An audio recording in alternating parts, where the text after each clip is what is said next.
Fala, meu povo maravilhoso! Que satisfação, que prazer. Professor Bruno Freitas aqui com vocês mais uma vez. Obrigado pela presença e a confiança de todos vocês. E hoje nós vamos estudar um tema que é muito importante para a sua prova. É um tema muito importante dentro do estudo do direito penal. É muito importante. Para isso, eu preciso que você pegue o seu material. Você vai ter que fazer algumas anotações relevantes e importantes, tá? Eu também vou indicar vários artigos do Código Penal na aula de hoje. Então, você já abre o seu Código Penal também, tá? Galera, anote. Faça as suas anotações, porque lá na frente, tenha certeza, essas anotações vão fazer toda a diferença nos seus estudos, ok? Qual que é o tema de hoje, então? Olha aí, nós vamos falar de lei penal no tempo. Nós vamos falar de lei penal no tempo. Agora, qual é a ideia que você tem que ter antes de a gente entrar no tema especificamente? Deixa minhas redes sociais aqui para vocês. O meu Instagram, @profbrunofre, o meu canal do YouTube, Professor Bruno Freitas, tá? Acesse essas redes sociais, se inscreva nessas redes sociais, porque todos os dias nessas redes sociais você vai encontrar conteúdo relevante, gratuito, para te ajudar nessa caminhada dos concursos públicos.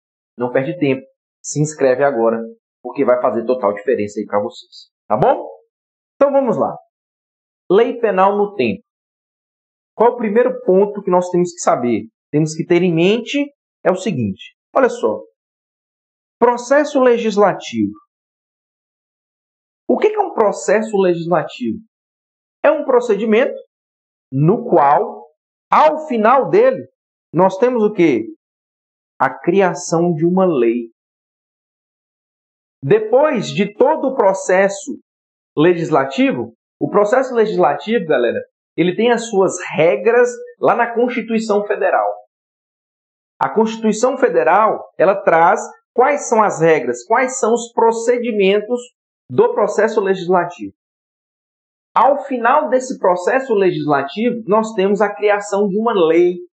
Uma lei é criada. Então, a lei ela é criada através do processo legislativo, cujas regras estão lá na Constituição Federal. Beleza. Então, após todas as fases do processo legislativo, nós temos o quê? A criação de uma lei. Maravilha. Essa lei criada, ela entra no ordenamento jurídico. A lei criada, ela então entra no ordenamento jurídico. Beleza? Essa lei, ao entrar no ordenamento jurídico, presta atenção no que eu vou falar agora. Essa lei, quando ela entra no ordenamento jurídico, ela vai ficar dentro do ordenamento jurídico até o momento que uma outra lei vier e revogá-la. Professor, então quer dizer que se há uma criação de uma lei, essa lei ela entra no ordenamento jurídico. Se não vier uma outra lei para revogá-la, ela vai ficar lá? Vai. Ela vai ficar lá. Ela vai ficar lá. Diante dessa ideia, eu preciso que vocês entendam a regra. Diante dessa ideia, eu preciso que vocês entendam essa regra. Regra geral. Uma lei somente é revogada por outra lei. Olha a regra, presta atenção nessa regra, tá? Uma lei só é revogada por uma outra lei. Ou seja, galera, pode anotar no seu material. Lei revoga lei. Pode anotar? Lei revoga lei. Lei revoga lei. Então, após o processo legislativo, uma lei é criada, ela entra no ordenamento jurídico. Para que eu possa retirar essa lei do ordenamento jurídico, nós temos que ter uma outra lei. Ou seja, a regra. Lei revoga lei. Lei revoga lei. Essa é a regra. Mas nós sabemos que em tudo que há regra, há também, na maioria das vezes, exceção. E aqui não é diferente. A regra é lei revoga lei, mas nós temos a exceção. E aí, se liguem na exceção, tá? Olha aí, ó. A exceção é justamente as leis temporárias e as leis excepcionais, tá? Lei temporária e lei excepcional. Professor, o que é uma lei temporária? O que é uma lei excepcional? Calma, vamos com calma, tá bom? O que eu preciso que você entenda neste momento? Processo legislativo cria a lei entra no ordenamento jurídico. Essa lei ela vai ficar lá no ordenamento jurídico até que uma outra lei venha e a revogue. Ou seja, lei revoga lei. É a regra. Só que dessa regra nós temos duas exceções, que é a lei temporária e a lei excepcional. Eu só preciso que você entenda isso agora. Daqui a pouco nós vamos estudar o que é lei temporária, o que é lei excepcional, e eu vou te mostrar por que elas são exceção a essa regra. Neste momento, eu só preciso que você entenda que a regra é lei revoga lei e que, excepcionalmente, essa regra não vale para a lei temporária e nem vale para a lei excepcional. Não vale. Tudo bem? Então, olha aí. Lei revoga lei, ok? E nós temos as exceções, que é a lei temporária e a lei excepcional. Beleza? Detalhe, presta atenção. Presta atenção. Decisão judicial revoga lei? Decisão judicial revoga lei? Costume revoga lei? E aí? E a resposta, galera, é muito simples. Não. O que revoga uma lei? Uma outra lei. Lei revoga lei. Então, decisão judicial não revoga lei. Costume não revoga lei. Cuidado. É comum vir em prova falando assim, ó. A lei pode ser revogada pelo direito consuetudinário. Professor, mas que palavrão é esse? Calma. Direito consuetudinário é o direito baseado nos costumes. Então, presta atenção. O direito consuetudinário, que é aquele direito baseado nos costumes, não revoga lei. Por quê? Porque costume não revoga lei.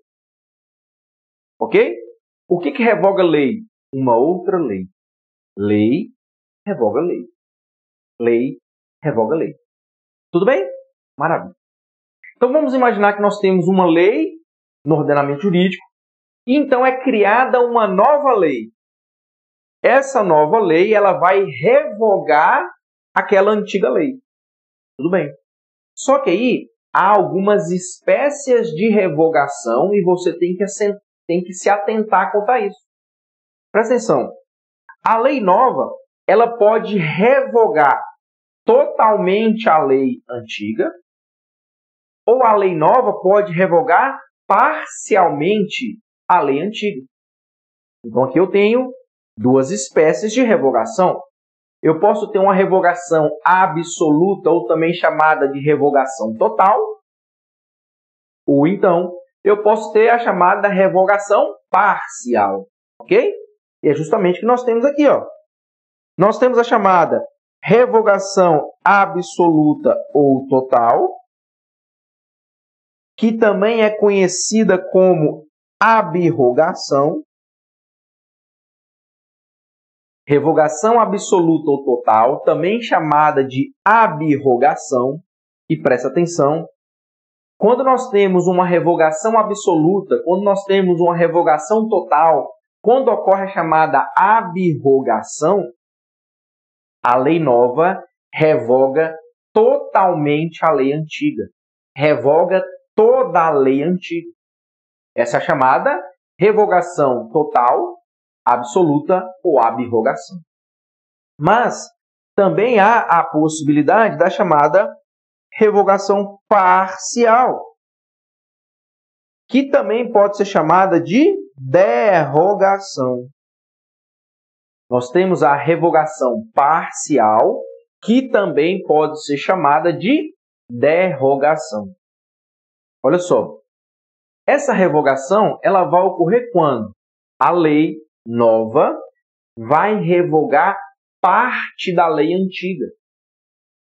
A lei nova revoga 5 artigos da lei antiga. A lei nova revoga 3 artigos da lei antiga. Essa é a revogação parcial, chamada também de derrogação.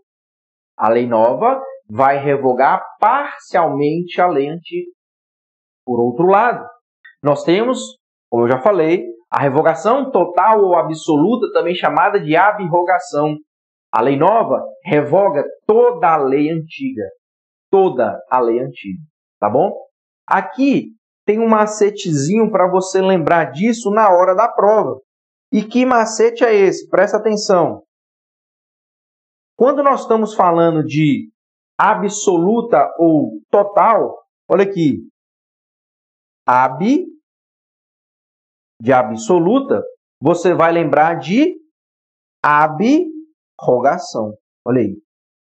Tá? Aí na hora da prova você não erra. Se for absoluta, pode ser chamada de abrogação. A absoluta é de abrogação, tá? Por outro lado, a revogação, quando ela é parcial, tá bom? Quando ela é parcial, olha aí, o nome que se dá é a chamada derrogação. Derrogação. Ok? Perceba que aqui nós estamos falando do alcance da revogação. Quanto ao alcance da revogação, ela pode ser uma revogação absoluta, total ou abrogação, ou ela pode ser uma revogação parcial, também chamada de derrogação. Também chamada de derrogação. Beleza? Tranquilo? Maravilha. Só que agora, nós vamos ver uma outra espécie, uma outra modalidade de revogação. Nós vamos ver a revogação agora quanto ao modo. Como é que essa revogação ela pode ser feita? Nós vimos a revogação quanto ao seu alcance. Absoluta, parcial. Agora, nós vamos ver quanto ao modo. Como é que essa revogação ela pode ser feita? Nós temos 3 possibilidades. A revogação ela pode ser uma revogação expressa, ela pode ser uma revogação tácita, ou ela pode ser uma revogação global. Então, quanto ao modo da revogação, a revogação pode ser expressa, tácita ou global. Vamos por partes. A revogação expressa. Um exemplo de revogação expressa, nós temos lá na Lei de Drogas, no artigo 75. Da Lei 11.343 de 2006. O artigo 75 da nova Lei de Drogas fala assim, ó, revogam-se a Lei número 6368 de 21 de outubro de 1976 e a Lei número 10.409 de 11 de janeiro de 2002. Por que essa é uma revogação expressa? Porque está expresso na nova lei, no artigo 75, a revogação das leis anteriores. Isso é uma revogação expressa. Então, quando é que vai ocorrer uma revogação expressa? Quando a lei nova trouxer expressamente escrito na lei nova que as leis anteriores estão revogadas. Isso é chamada revogação expressa. Quando a lei nova traz em seu texto expressamente escrito a revogação das leis anteriores. Ok? Isso é uma revogação expressa. Beleza. Só que essa revogação ela pode ser uma revogação tácita. Onde é que ela ocorre? Quando a lei nova ela é incompatível com a lei anterior. Quando a lei nova ela é incompatível com a lei anterior, ocorre uma revogação tácita. Presta atenção.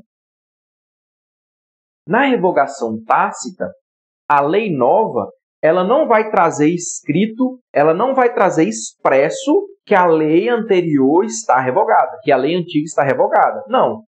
Mesmo porque, né, galera?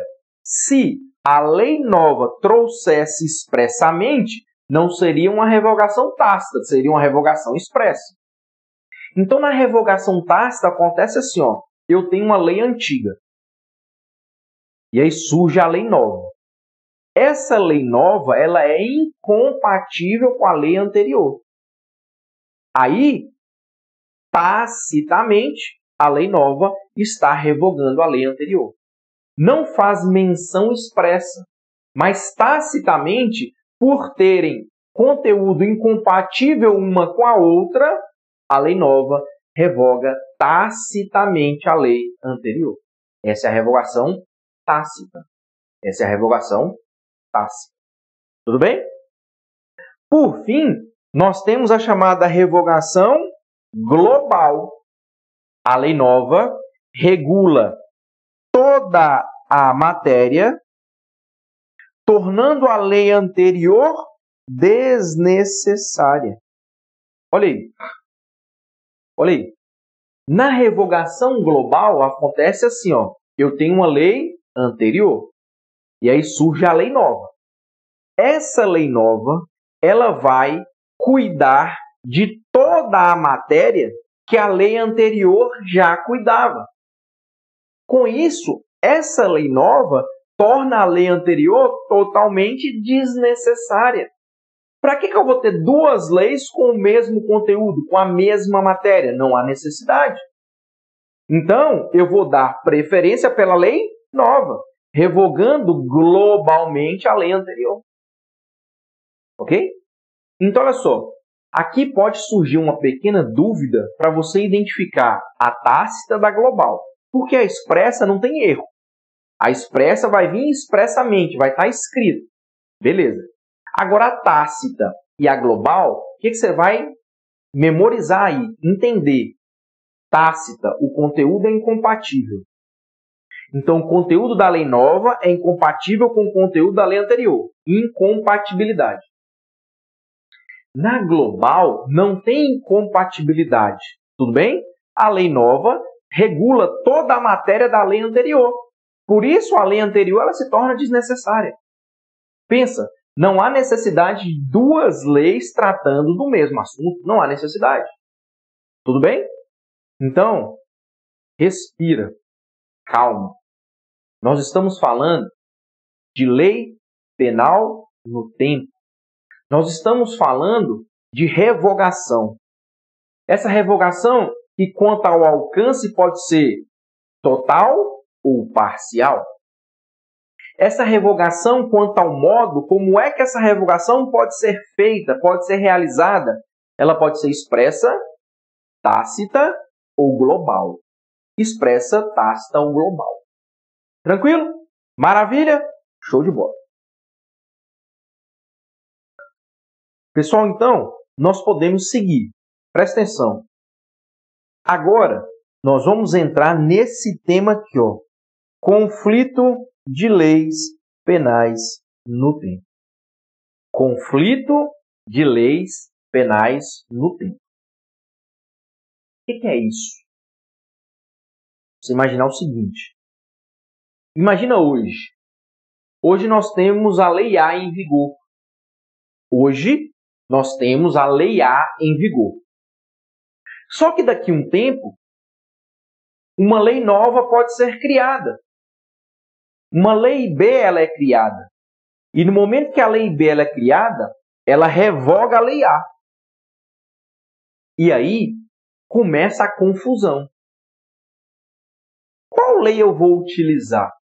É a lei A ou a lei B? É a lei antiga ou a lei nova?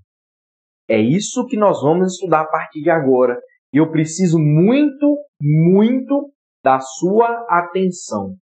Eu vou com calma para que você possa entender cada um, passo a passo. Tudo bem? Então vem comigo. Conflito de leis penais no tempo. Beleza. Nós temos que saber qual que é a regra. A regra diz o seguinte: aplica-se a lei vigente quando da prática da conduta. É o chamado, galera, cuidado com isso aqui, ó. Tempus regi actum. Tempus regi actum. Essa expressão pode vir na sua prova. E se vier, o que você tem que entender de tempus regi actum? Aplica-se a lei vigente quando da prática da conduta. É a regra. Então imagina que o indivíduo praticou uma conduta criminosa na data de hoje. Qual lei será aplicada? A lei vigente na data de hoje, pois foi hoje o momento que ele praticou a conduta. Pronto. Quando está assim, é tranquilo de enxergar. Não tem problema. Poxa, se ele praticou a conduta hoje, aplica-se a lei que está vigente hoje. Acabou o assunto. Beleza. Só que o problema ele vai surgir a partir do momento da seguinte situação. Ele praticou a conduta hoje, aplica-se a lei hoje. Tudo bem. Imagina que daqui 6 meses ele vai ser julgado. E no momento que ele for julgado, a lei não está mais vigente. Eu tenho uma outra lei. E agora? Qual lei será aplicada? Perceba que eu falei com vocês, esse exemplo é a chamada sucessão de leis no tempo. Como assim? Hoje, eu tenho a lei A. Mas daqui a 6 meses, eu tenho a lei B. Aconteceu uma sucessão de leis no tempo.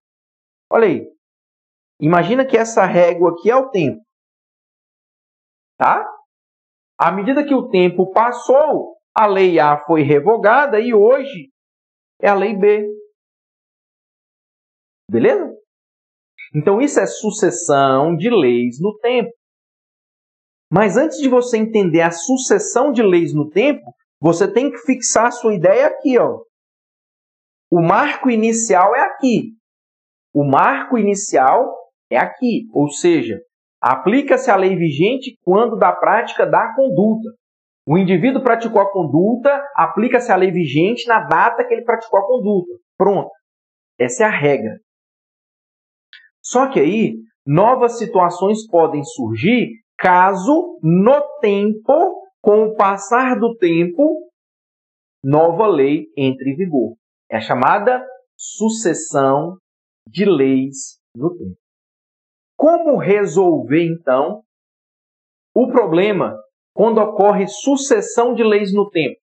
Porque se ocorre a sucessão de leis no tempo, eu vou ter um conflito de leis penais. Como resolver esse conflito, galera? É o que nós vamos ver a partir de agora. Mas eu preciso que você entenda. Esse conflito de leis no tempo, ele só vai surgir quando nós temos sucessão de leis no tempo. Porque se eu não tenho sucessão, se uma lei não foi modificada, não tem problema. Ou seja, aplica-se a lei vigente na data da prática da conduta. Mas quando ocorre aquela modificação, aí nós temos que parar e analisar.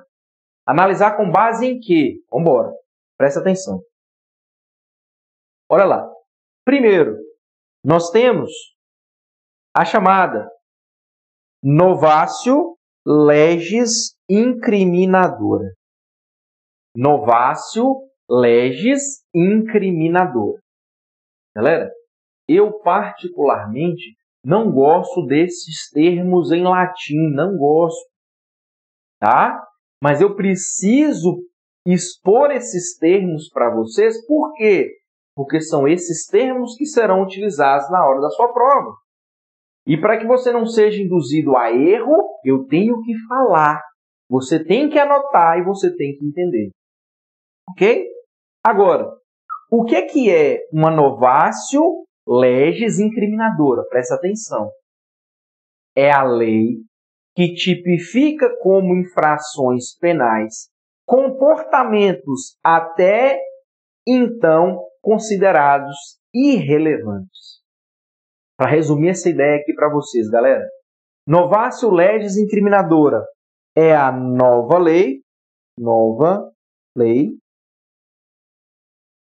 que cria um crime.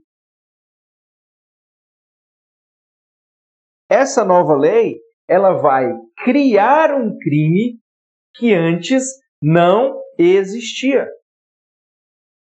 Ela vai criar um crime que não existia. Um determinado comportamento ele não era criminoso, não era considerado crime.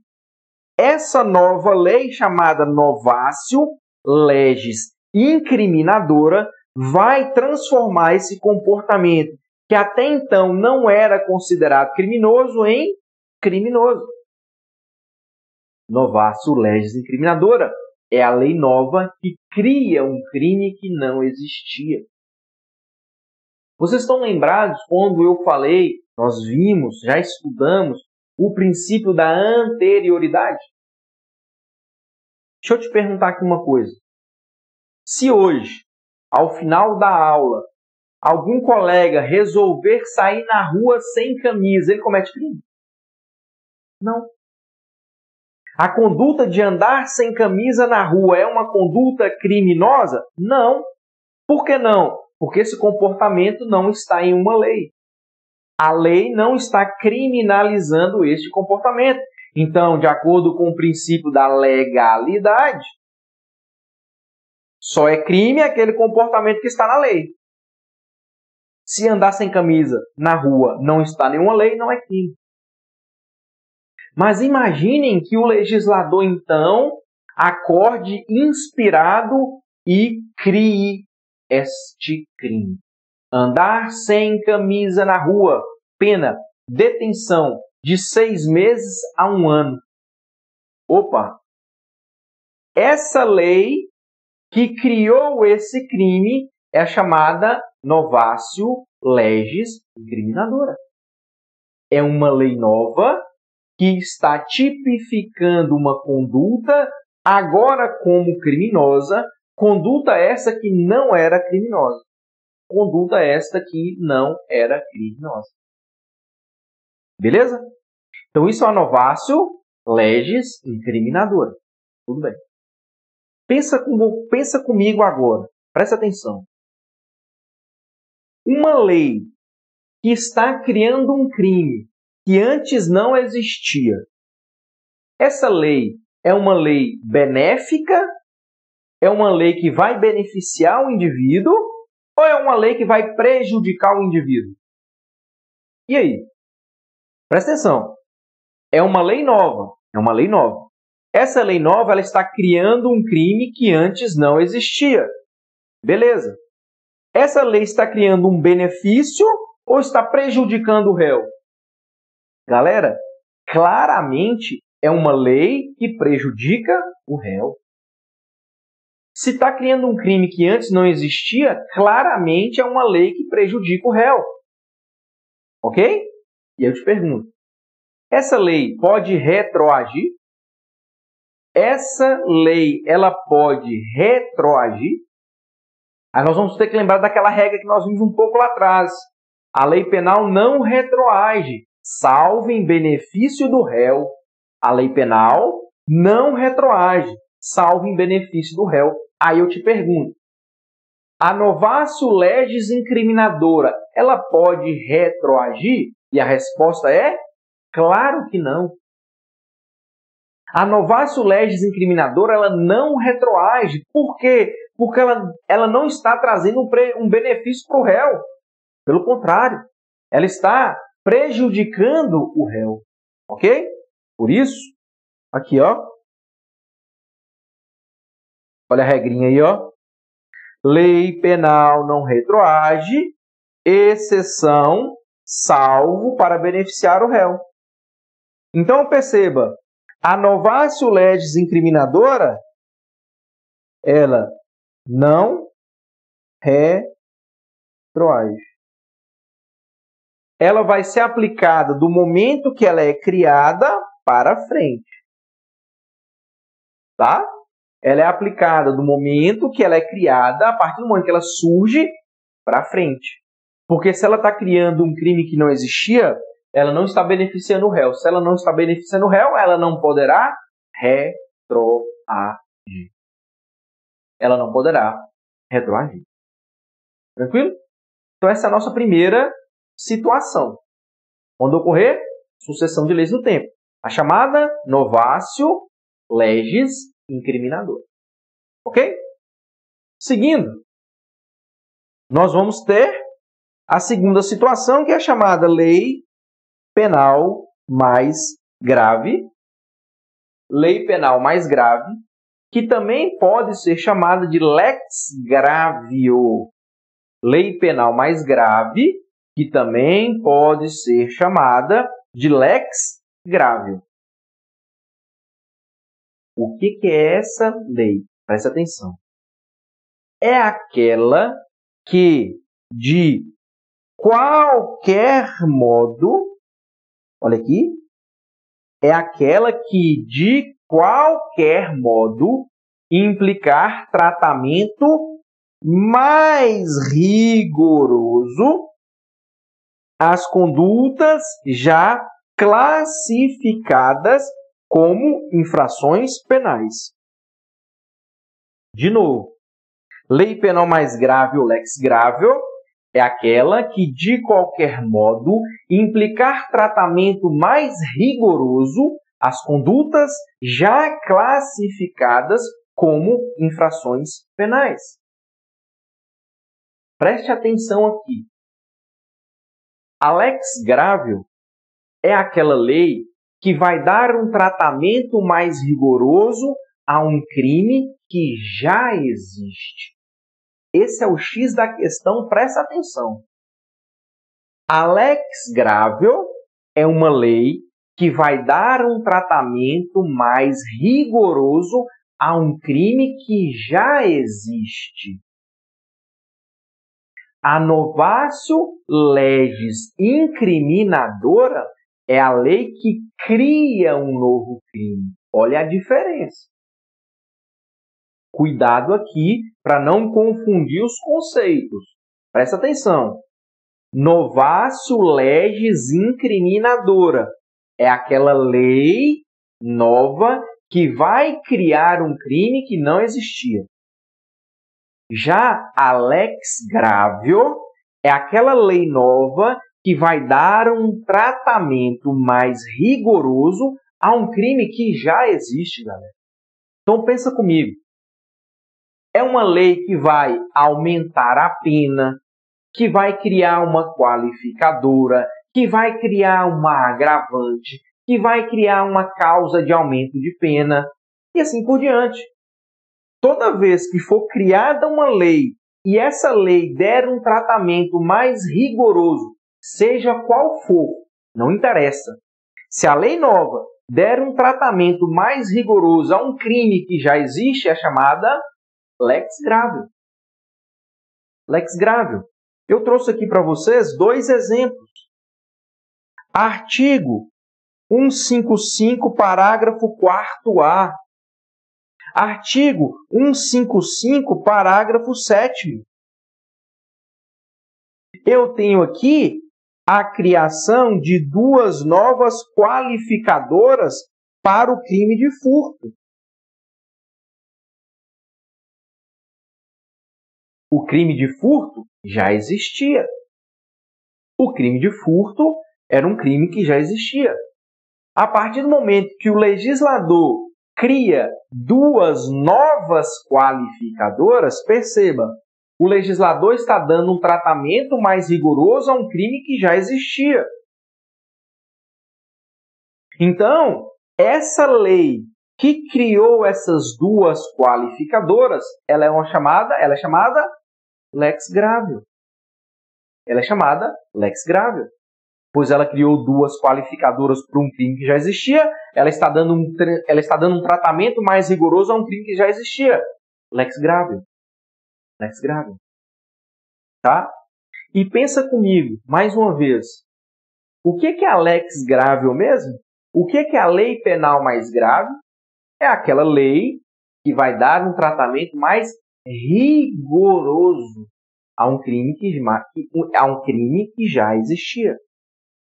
Eu te pergunto, se vai dar um tratamento mais rigoroso, essa lei vai beneficiar ou vai prejudicar o réu? Se vai dar um tratamento mais rigoroso a um crime que já existe, essa lei vai beneficiar ou vai prejudicar o réu? Galera, com certeza é uma lei que prejudica o réu. Então, se é uma lei que prejudica o réu, presta atenção. A lex gravio não retroage.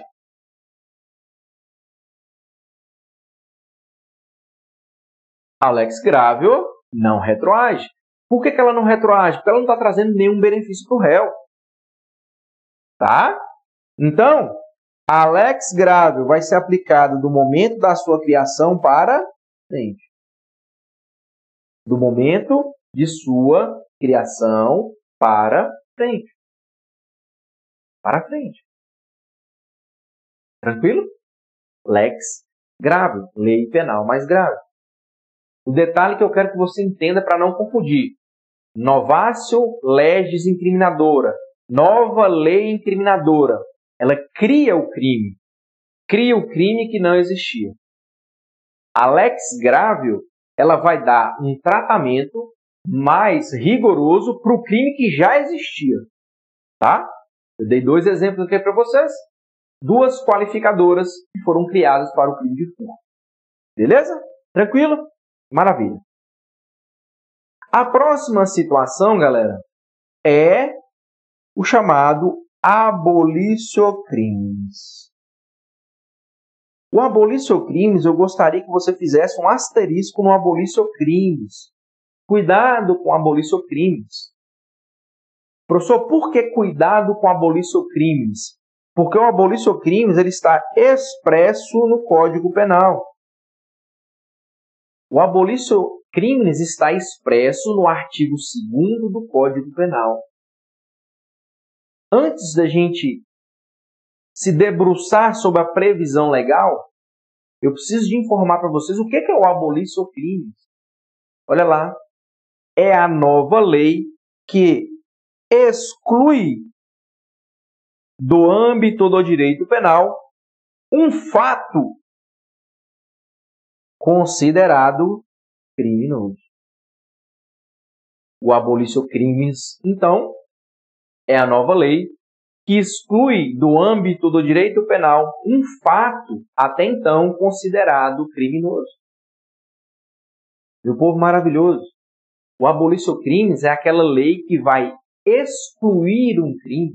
O abolicio crimes é aquela lei que vai retirar do âmbito penal uma conduta criminosa. Para que você possa entender, eu vou dar um exemplo absurdo, mas para que você possa enxergar.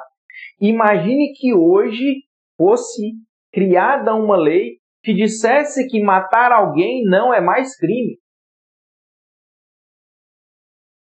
Essa lei que diz que matar alguém não é mais crime, essa lei é chamada abolicio crimes. Ela está abolindo um crime. Estou dando um exemplo bem para que você possa entender. Tá bom? Então, abolicio crimes é a nova lei que vai excluir do âmbito criminal uma conduta criminosa. É aquela lei que vai excluir um crime. É aquela lei que vai excluir um crime. E eu disse para vocês tomarem cuidado porque vem expresso no Código Penal. Está expresso no artigo 2º do Código Penal. Perceba, ninguém pode ser punido por fato que lei posterior deixa de considerar crime, cessando em virtude dela a execução e os efeitos penais da sentença condenatória. Tá? Isso é o abolicio crimes. Exclui um crime do ordenamento jurídico. Está no artigo 2º do Código Penal. Beleza. Agora, olha só. Se acontecer o abolitio criminis, qual é o resultado do abolitio criminis? Vou melhorar a pergunta. Qual é a natureza jurídica do abolitio criminis? Qual é? Se acontecer um abolitio criminis, o que o réu tem de benefício? O que o indivíduo tem de benefício? Presta atenção aqui agora. Olha aqui, ó. Natureza jurídica.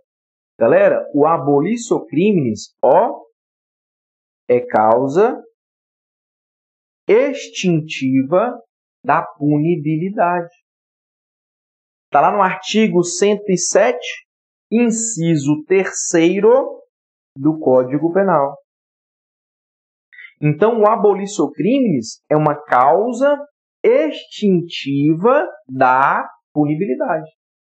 Causa extintiva da punibilidade.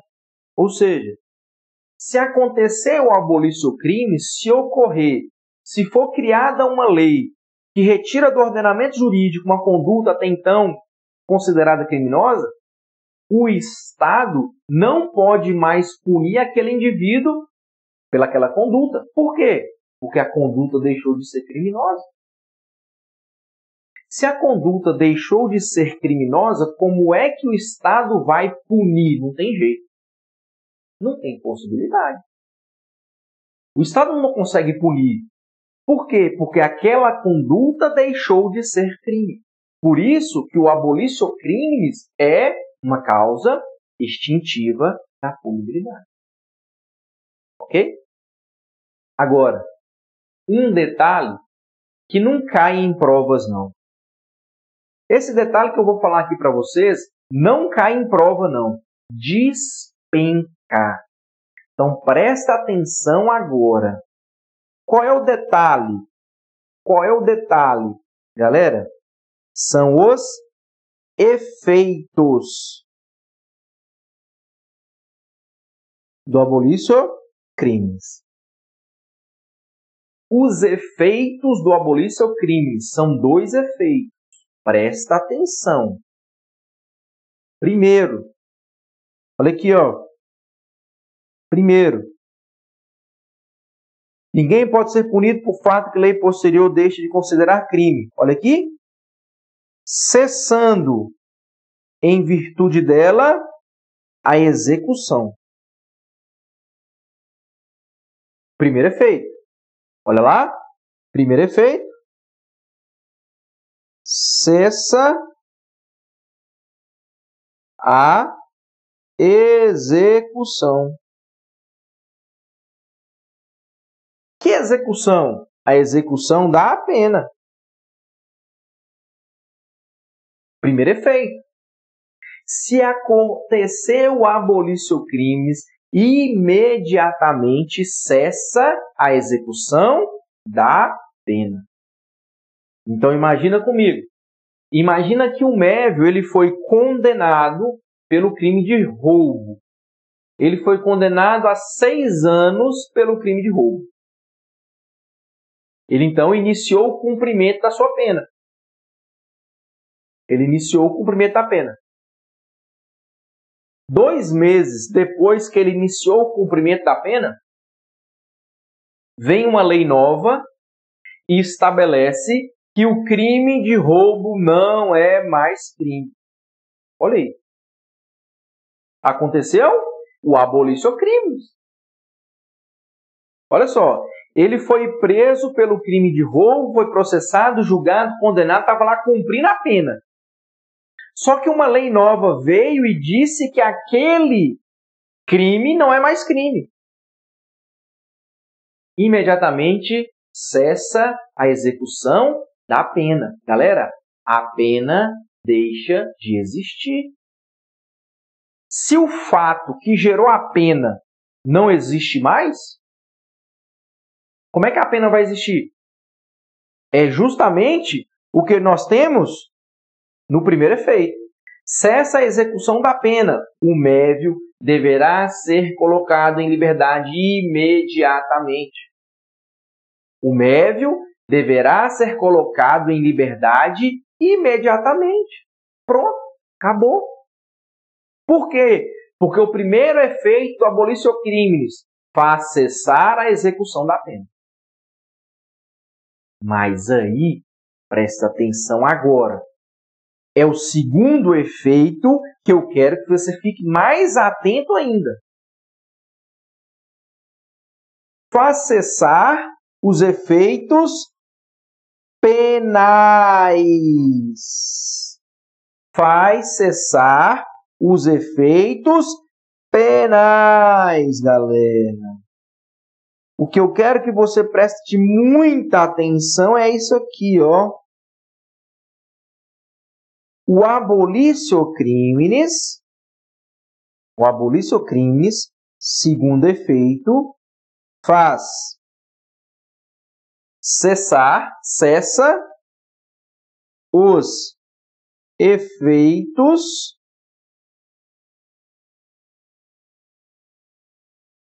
penais da sentença condenatória. Galera, isso cai demais nas provas. Presta muita atenção nisso aqui. O abolitio criminis faz cessar os efeitos penais da sentença condenatória. Ou seja, o indivíduo não pode ser considerado reincidente, não pode ser considerado de maus antecedentes.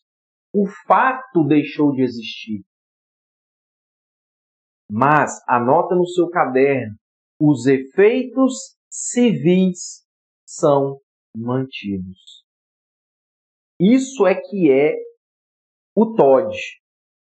Estou te entregando o TOD, a dica, o todinho. Os efeitos penais cessa, vai embora.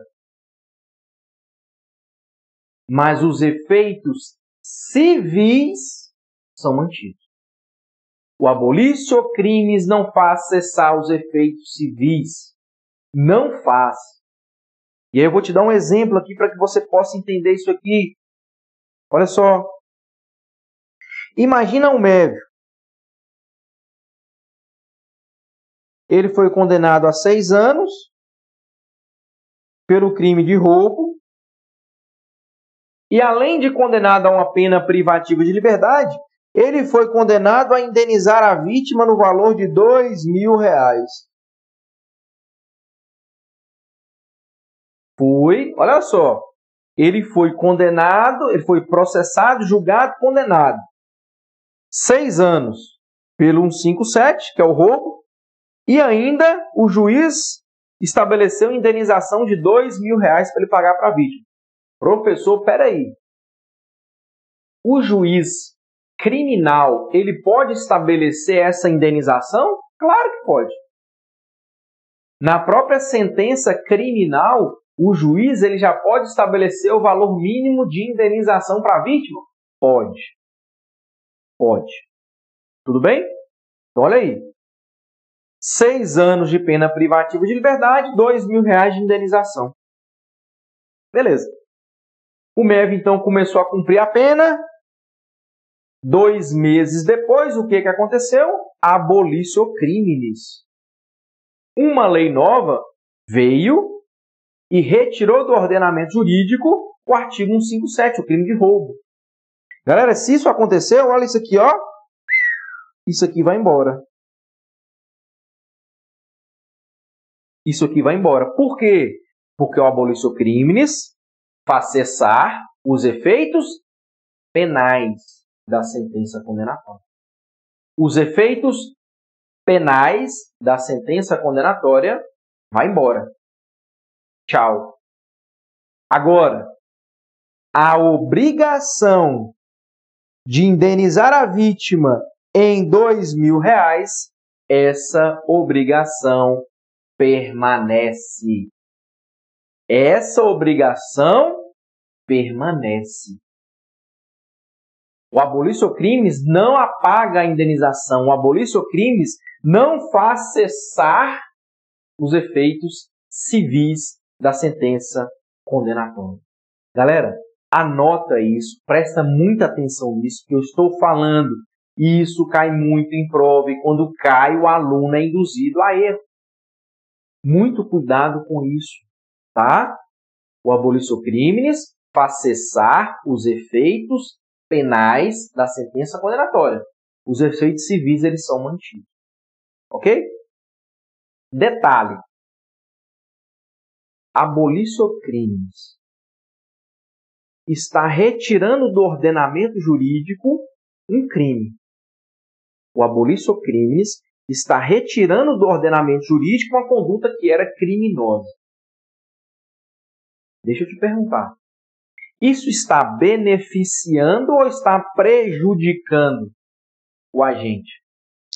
O abolicio criminis é uma lei que beneficia ou que prejudica o agente? Galera, lógico e evidente. O abolicio criminis é uma lei que está beneficiando o indivíduo. Por quê? Porque uma conduta que era criminosa está deixando de existir. Então nós temos aqui uma lei benéfica. E o que acontece com a lei benéfica mesmo, galera? Olha lá. O abolicio criminis vai retroagir. O abolicio criminis deve retroagir, tá? O abolicio criminis, ele vai retroagir. Por que o abolicio criminis vai retroagir? Porque ele está trazendo um benefício do indivíduo. E nós sabemos qual é a regra. A lei penal não retroage, salvo em benefício do réu. Salvo em benefício do réu. Ok? Beleza? Deixar aqui para vocês aquele recadinho, tá? Aquele recadinho. Antes de ser bom, você terá que ser constante. Então tenha constância nos seus objetivos, tenha constância nos seus estudos, para que você possa alcançar o seu sucesso, o seu objetivo. Beleza? Galera, muito obrigado. Espero que eu tenha contribuído, tá, com vocês, com essa parte da matéria. E lógico e evidente, se ficou qualquer dúvida, manda aqui para mim, que eu terei um prazer muito grande de responder a todos vocês. Beleza? No mais, a gente se vê na próxima aula. Valeu! Tchau!